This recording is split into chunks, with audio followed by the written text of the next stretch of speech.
샬롬 유선생의 구속사 천국열차 유도순 목사님의 신구약 성경 파노라마를 낭독하는 시간입니다. 지금은 에베소서 파노라마 2장 13절에서 18절까지입니다. 화평케 하시는 그리스도의 피. 이제는 전에 멀리 있던 너희가 그리스도 예수 안에서 그리스도의 피로 가까워졌느니라. 그는 우리의 화평이신지라. 둘로 하나를 만드사 중간에 막힌 담을 하시고 원수된 것 곧 의문에 속한 계명의 율법을 자기 육체로 폐하하셨으니 이는 이 둘로 자기 안에서 한 세 사람을 지어 화평하게 하시고 또 십자가로 이 둘을 한 몸으로 하나님과 화목하게 하려 하심이라. 원수된 것을 십자가로 소멸하시고 또 오셔서 먼 데 있는 너희에게 평안을 전하고 가까운 데 있는 자들에게 평안을 전하셨으니 이는 저로 말미암아 우리 둘이 한 성령 안에서 아버지께 나아감을 얻게 하려 하심이라. 에베소서 2장 13절에서 18절. 도표 13을 보십시오. 이 단원의 주제는 화평케 하시는 그리스도의 피입니다. 전체 주제와 각 단락의 제목과를 연결시켜서 대의를 한눈에 파악하도록 하십시다. 화평케 하시는 그리스도의 피는 전에 멀리 있던 그들 이방인들을 가깝게 하셨습니다. 화평케 하시는 그리스도의 피는 유대인과 이방인들을 화목케 하셨습니다. 화평케 하시는 그리스도의 피는 유대인도 이방인도 아닌 완전히 새 사람을 만드셨습니다. 이렇게 하여서 화평케 하시는 그리스도의 피는 그들을 하나님과 화목케 하셨습니다. 화평케 하시는 그리스도의 피는 그들로 하여금 함께 아버지께 나아가게 하셨습니다. 이것이 본 단원의 대지입니다. 1. 가깝게 하심. 이제는 전에 멀리 있던 너희가 그리스도 예수 안에서 그리스도의 피로 가까워졌느니라고 말씀합니다. 13절, 12절의 그때와 13절의 이제의 대조점을 보십시오. 그때는 아담 하와가 에덴에서 추방당하듯 멀어졌던 너희가 이제는 가까워졌느니라고 말씀합니다. 그냥 가까워졌다고 말씀하고 있지 않습니다. 그리스도 예수 안에서 그리스도의 피로 가까워졌다고 말씀합니다. 12절에 그리스도 밖에와 13절에 그리스도 예수 안에서의 대조점을 주목하십시오. 그리스도 안에서와 그리스도의 피는 가깝게 하시고 화평케 하시는 두 요소입니다. 그들을 단순히 가까워지게만 하신 거기에 머물지 않고 유대인과 화목케 하시고 세 사람을 지어 하나님과 화목하게 하셔서 그 다음은 하나님이 아니라 하나님을 아버지라 호칭을 받고 아버지께 18절 함께 나아가게 해 주셨다는 것이 이 단원의 핵심입니다.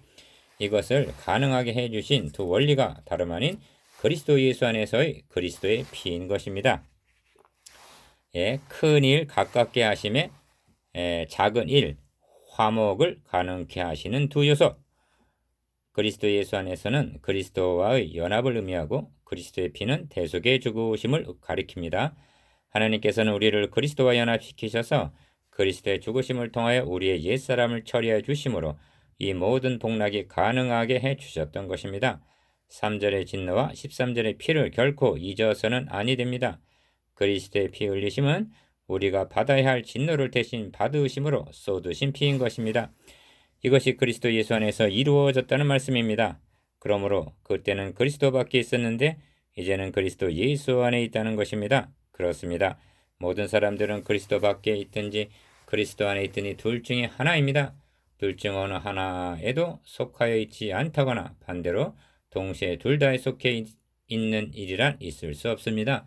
그리스도 안에 있다는 것, 그보다 더한 것은 없습니다. 그보다 더한 피난처는 없습니다. 그보다 더 안전지대는 없습니다. 그것은 지상에서의 천국입니다. 그리스도 밖에 있던 그들이 어떻게 그리스도 안으로 들어오게 되었습니까? 사망에서 생명으로 옮겨지는 일이 어떻게 일어난 것입니까?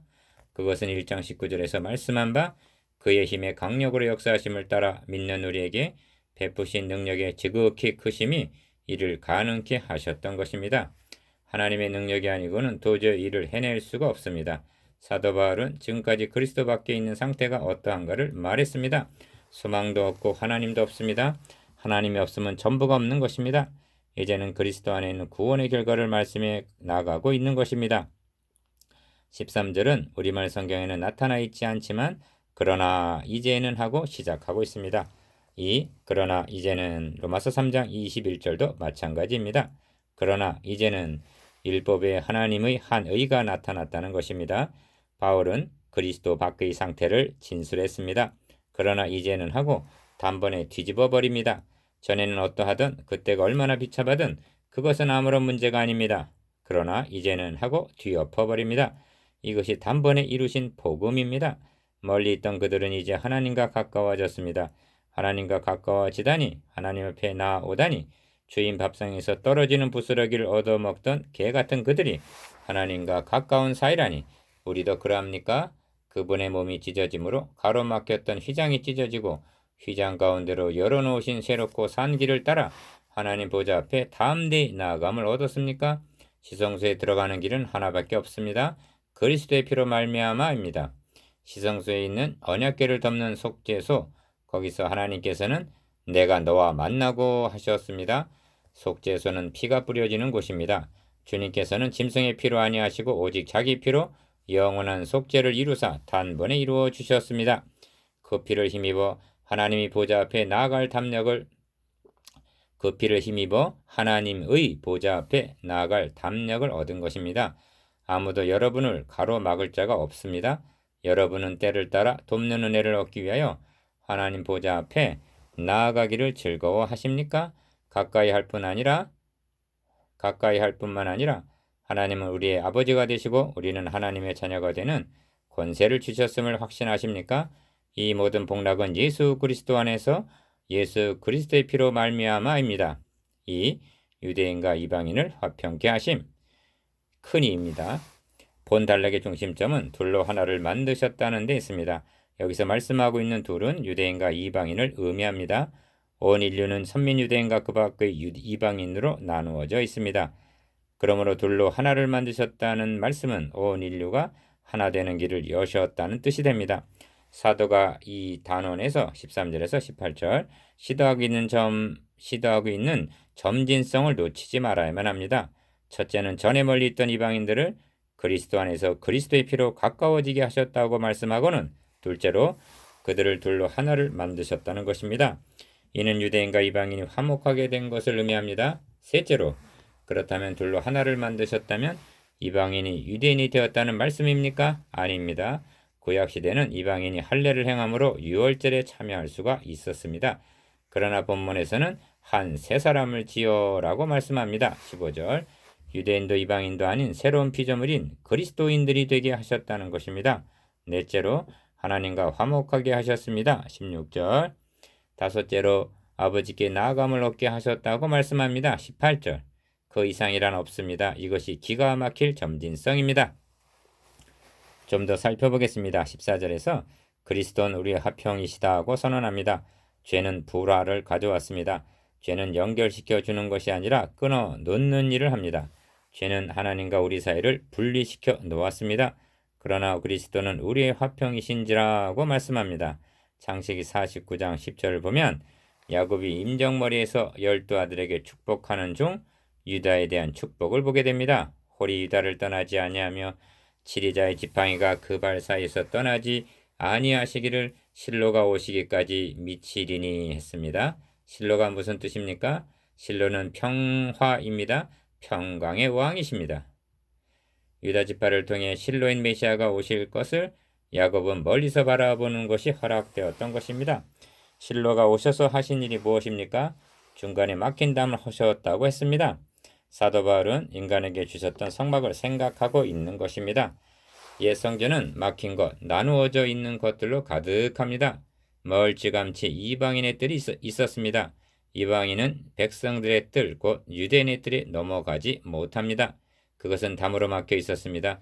그것을 넘는 날에는 죽임을 당한다는 경고의 비문이 새겨져 있었습니다. 여인의 뜰이 있었고 제사장의 뜰이 있었습니다. 성막 안은 성소와 1년에 한 번 대제사장 밖에는 들어갈 수 없는 지성소가 있었습니다. 성전은 여러 곳으로 나누어져 있었습니다. 그러나 그리스도의 피로 말미암아 막힌 담이 헐어졌으며 가로막힌 휘장은 찢어졌습니다. 이렇게 하셔서 멀리 있던 이방인들을 가까이 다가올 수 있게 하셨습니다. 큰 삶, 세 사람을 만드심. 14절에는 중간에 막힌 담이 있고 15절에서는 원수라는 말이 있습니다. 이것은 무엇을 의미하느냐 하면 유대인과 이방인 사이, 하나님과 인간 사이에는 담만 막혀 있었던 것이 아니라 원수 지간과 같은 적대감이 있었음을 말씀해 주고 있습니다. 우리의 화평이 되시는 그리스도께서는 막힌 담만 허신 것이 아니라 원수된 것, 곧 의문에 속한 계명들을 자기 육체로 피하셨다고 말씀합니다.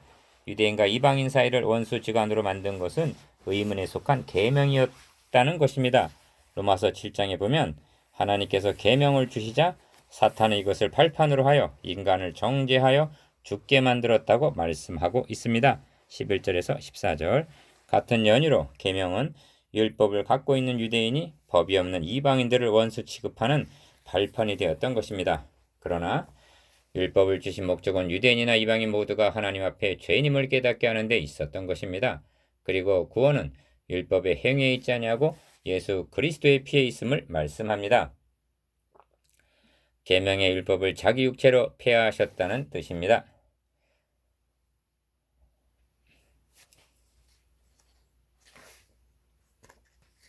작은 일, 큰 삶의 작은 일, 유대인의 특권. 여기서 잠시 생각해야 할 것은 하나님께서는 한 사람을 택하셨고 그를 불러 믿음의 조상으로 세우셨습니다. 그를 통해 한 가정을, 한 족장을, 그리고 한 민족을 성별하여 세우신 것은 사실이었습니다. 그러나 유대인들은 하나님의 뜻을 깨닫지 못하고 이를 곡해하였습니다. 하나님의 목적은 그 족속과 민족을 메시아를 보내실 통로로 삼으셨으며 하나님의 말씀을 맡아 보존할 창구로 삼으셨던 것입니다. 메시아가 오시기까지는 모든 족속 이방인으로 자기의 길들을 다니게 묵인하셨으나 사도행전 14장 16절 이제 메시아가 오심으로 맡겼던 담을 허시며 원수된 것 곧 의문에 속한 계명들을 폐하하셨다는 것입니다. 그는 우리의 화평이십니다. 그렇다면 그리스도께서는 어떻게 화평을 이루십니까? 이 문제는 너무나도 중요합니다. 진정한 화평이 있기 위해서는 본질적으로 두 가지 요점이 있습니다. 먼저는 하나님과 화목해야 합니다. 그리고 하나님과 화목한 사람들 상호 간에 화목을 이루어야만 합니다. 이것이 두 요점입니다. 우리는 예수 믿고 구원, 예수 믿고 천당을 말합니다. 그것은 진리입니다. 그러나 그것이 먼저는 아닙니다. 우리는 성급하게 잘못 나가고 있는 것입니다. 세상을 이처럼 사랑하사 독생자를 보내주신 이는 누구이십니까? 그분과의 관계는 어떻게 하시렵니까? 그것은 제쳐놓고 구원 천당 축복으로 달려가서는 아니 됩니다. 예수 그리스도의 피로 말미암아 하나님과 화목하게 되는 것, 이것이 최우선입니다. 그리스도께서 한번 죄를 위하여 죽으사 의인으로서 불의한 자를 대신하셨으니 이는 우리를 하나님 앞으로 인도하려 하심이라. 이것이 최우선입니다. 우리를 하나님 앞으로 인도하시기 위해서 그리스도께서는 우리의 죄를 대신 짊어지셨습니다. 지금 사도 바울은 이방인과 유대인이 화목하게 된 것부터 말씀하고 있습니다. 그들이 어떻게 해서 화목하게 되었습니까? 이 문제는 오늘날 우리들이 생각하듯이 그렇게 단순한 문제가 아니었음을 알 수가 있습니다. 베드로 같은 사도까지도 이 문제를 얼마나 어려움을 당했는가를 상기한다면 좋게 짐작할 수가 있을 것입니다. 안디옥에서 이방인들과 같이 앉아서 먹다가 예루살렘에서 유대인이 온다는 말을 듣고는 얼른 자리를 피했던 것입니다. 유대인들은 하나님의 뜻을 곡해한 나머지 이방인들과의 사이에서 막힌 담을 만들었으며 미워하는 것과 원수되는 것으로 만들었습니다. 그리스도께서는 어떻게 화평케 하셨습니까? 막힌 담을 허시고 의문에 속한 율법을 폐하하셨다고 했습니다. 그러나 이것들은 소극적인 것들에 불과합니다. 이것이 전부가 아닙니다. 생각해 보십시오. 헐어버렸고 폐하였다고 화평이 당장 이루어집니까? 그들이 하나가 될 수가 있습니까? 이것들만으로는 불충분합니다. 화평의 오묘한 뜻을 이 지점에서 배워야만 합니다. 오늘날 물리적으로 합치고 모이고 연합하면 그것이 곧 하나 되는 것이냐? 화평의 개념을 잘못 인식하고 있기 때문입니다. 이 작은이 새로운 탄생. 15절을 보십시오. 자기 육체로 폐하하셨으니 이는 이들로 자기 안에서 한 세 사람을 지어 화평하게 하시고 다시 봅니다. 이는 이 둘로 자기 안에서 세 사람을 지어 화평의 비밀한 뜻이 여기에 있습니다. 이 둘로 즉 유대인과 이방인 수천 년 동안 갈라져 있었고 가로막혀 있었고 원수되었던 이들을 어떻게 화목하게 만듭니까? 이렇게 가정해 보겠습니다. 이방인들에게 할례를 베풀어 유대인 같이 만들어 유대인과 하나가 되게 한다. 반대로 유대인을 이방인처럼 되게 하여 둘을 하나가 되게 한다. 성경은 그렇게 말씀하고 있지 아니합니다. 하나님께서 그리스도 안에서 화평을 이루시는 방식은 각기 다른 둘을 한 세 사람으로 지어 그렇습니다. 새로 지으시는 것입니다. 이 말은 새로운 창조를 의미합니다. 고린도후서 5장 17절에 말씀하고 있는 그런즉 누구든지 그리스도 안에 있으면 새로운 피조물이라 이전 것은 지나갔으니 보라 새 것이 되었도다는 말씀입니다. 전에 있었던 것을 조금 수정해서 이루신 것이 아닙니다. 이 점에 분명해야만 합니다. 그것은 전적으로 새로운 태어남입니다. 유대인도 이방인도 다 죽고 새로 난 자들입니다. 성령으로 거듭난 자들입니다. 거기는 헬라인이나 유대인이나 할레당과 무엘레당이나 야인이나 수구디아인이나 종이나 자유인이 분열이 있을 수 없다고 말씀합니다. 골로새서 3장 11절. 에베소서 가운데에서만 좀 더 상고해 보겠습니다. 2장 10절에서 우리는 그의 만드신 바라 유대인도 이방인도 아닌 우리들은 하나님께서 새로 만드신 그의 솜씨요 그의 새로운 작품입니다. 4장 3절에 성령이 하나 되게 하신 것을 힘써 지키라고 했습니다. 이 뜻은 하나 되기를 힘쓰라는 말이 아닙니다. 우리는 성령으로 거듭날 때 하나라는 것입니다. 사탄은 이를 갈라놓으려고 해방한다는 것입니다. 하나 된 것을 힘써 지키라고 말씀합니다. 몸이 하나의 성령이 하나라는 것입니다. 이렇게 전적으로 새로 지으셔서 하나로 만드셨고 화평케 하셨다고 성경은 말씀합니다. 큰 사 하나님과 화목 우리는 좀 더 나아가야만 합니다. 16절을 보십시오. 또 십자가를 이둘을 한 몸으로 하나님과 화목하게 하려 하심이라고 말씀합니다. 한 몸이란 무슨 뜻일까요? 일, 작은 일, 한 몸으로. 한 몸이란 에베소의 중심 주제인 교회를 의미합니다. 교회는 그의 몸이니 하시고 1장 23절 몸이 하나요 라고 말씀합니다. 4장 4절. 사도 바울은 유대인도 이방인도 아닌 새로 지으심을 받은 사람들의 공동체를 말씀하고 있습니다. 그것을 그리스도의 몸이라고 말씀합니다. 성도 개개인을 한 몸에 속해 있는 지체들이라는 것입니다. 15절에서 16절까지에 의하면 교회는 무엇입니까? 새로 지으심을 받은 사람들이 한 몸을 이루어 서로 교통하며 함께 하나님과 화목을 누리는 것입니다. 위로는 하나님과 화목하고 옆으로는 성도 상호간에 화목하는 곳. 이 교회를 지상에 허락하신 하나님께 감사하십시다. 갈라디아서 6장 15절에 할례나 무할례가 아무것도 아니로되 오직 새로 지으심을 받은 자뿐이라 하셨습니다. 오직 새로 지으심을 받았느냐 그 이외에 흑인이냐 백인이냐 배웠느냐 못 배웠느냐 가졌느냐 못 가졌느냐 그 밖에 무엇으로도 그리스도가 하나 되게 하신 것에 새로운 담을 쌓을 수는 없습니다. 너의 교회, 내 교회, 너의 교파, 나의 교파가 따로 있을 수가 없습니다. 북녘 땅에 있느냐, 중국에 있느냐, 소련에 있느냐가 문제가 되지 않습니다. 우리는 영원히 하나입니다. 이처럼 다양한 우리들을 자기 안에서 한 세 사람을 지어 화평케 하신 우리 하나님께 감사 찬양을 드리십시다. 이 영광스러움이 어떻게 가능하게 되었는가 좀 더 살펴보십시다. 이 십자가로 작으니 16절을 보십시오. 십자가가 두 번 나타납니다. 십자가로 하나님과 화목하게 하셨으며 원수된 것을 십자가로 소멸하셨다고 말씀하고 있습니다. 원수된 것을 파괴하시는 것도 십자가뿐이요. 거기에 끊이지 않고 하나님과 화목하게 건설하시는 것도 오직 십자가뿐입니다. 저는 전도할 때 이렇게 시작하곤 합니다. 하나님과 나와의 관계를 생각해 보신 적이 있으십니까? 그러면서 반응을 살피면 의외란 듯이 벙벙이 하는 표정들입니다. 좀 더 풀어서 말해줍니다. 하나님과 나와의 관계가 끊어져 있는 것 같습니까? 아니면 연결되어 있는 것 같습니까? 그제야 대부분은 힘없이 끊어져 있는 것 같습니다. 합니다. 그러합니다. 죄는 분리와 분열과 파괴를 가져왔습니다. 이를 회복시키는 데는 십자가밖에는 없습니다.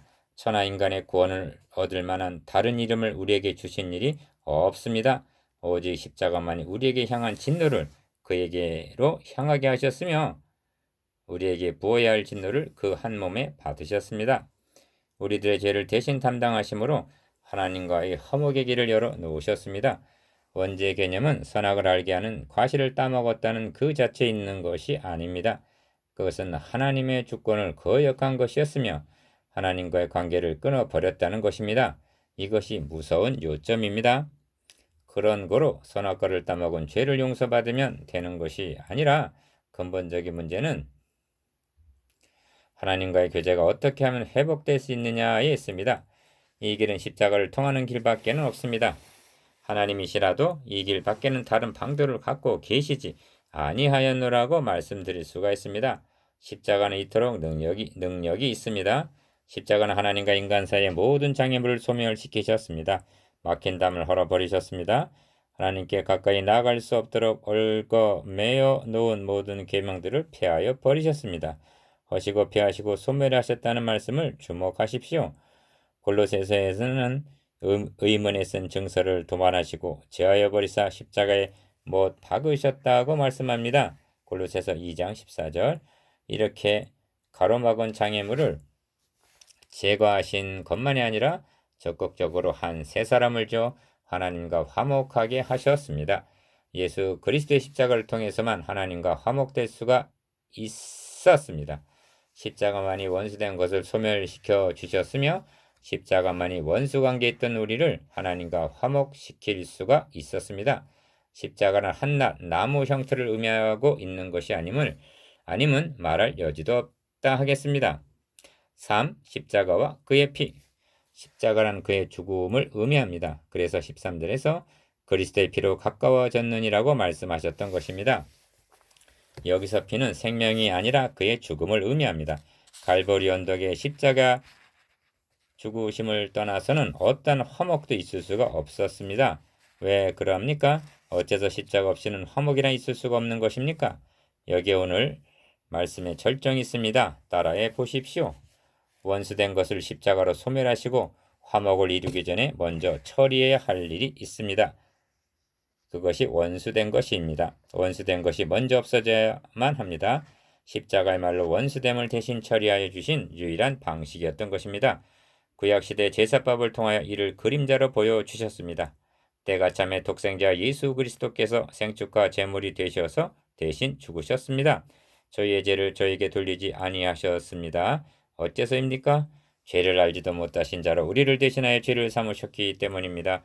이것이 십자가입니다. 원수된 것을 십자가로 소멸하셨습니다. 소극적으로 죄만 해결하신 것만이 아닙니다. 적극적으로 의롭다고 여겨주셔서 의로우신 하나님과 화목하게 하여 주셨습니다. 이 길밖에 없었습니다. 하나님이 어찌 이렇게 해주셨나이까? 하나님 이 은혜를 저희 같은 것이 받아도 됩니까? 하나님 이 은혜를 입은 저희들은 어떻게 해야만 하오리까? 다만 은혜의 영광을 찬미하며 은혜의 풍성을 감사할 뿐입니다. 아멘.